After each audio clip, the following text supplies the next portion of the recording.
Unaangalia Baba Sam the King Tanzania TV channel. Kwa maoni na ushauri tumia namba zifuatazo 0752732515.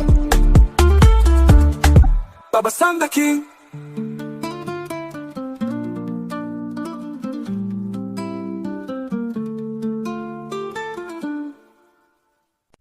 Uhali gani mpenzi mtazamaji wangu na msikilizaji wangu wa simulizi za sauti.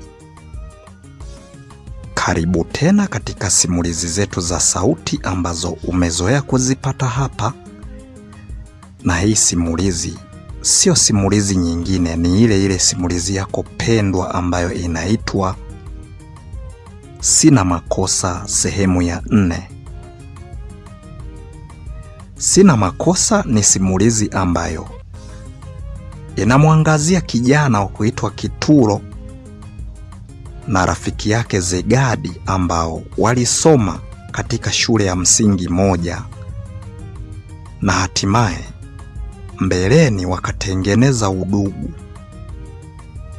Kama endapo utakuwa haujasubscribe channel hii, inaitwa Baba Sam the King Tanzania TV channel, na chini ya video hii kuna kitufe ambacho kina rangi nyekundu, pia kina alama ya kengele. Ukigusa hapo moja kwa moja utakuwa ni mwanafamilia wa Baba Sam the King Tanzania TV channel. Tunachokuomba subscribe, like, share, comment ili tuweze kupata mchango wa mawazo yako.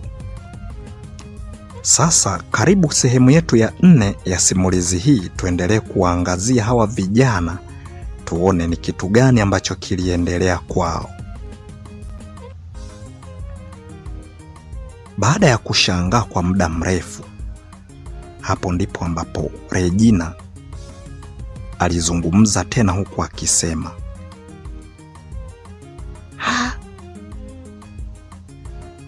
rafiki yangu, mbona inaonekana una mawazo mengi?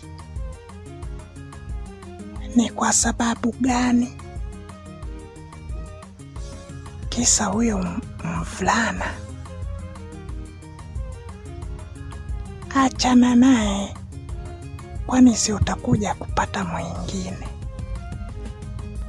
Au wewe unaona kuwaza sana ndo kumpata huyo kijana?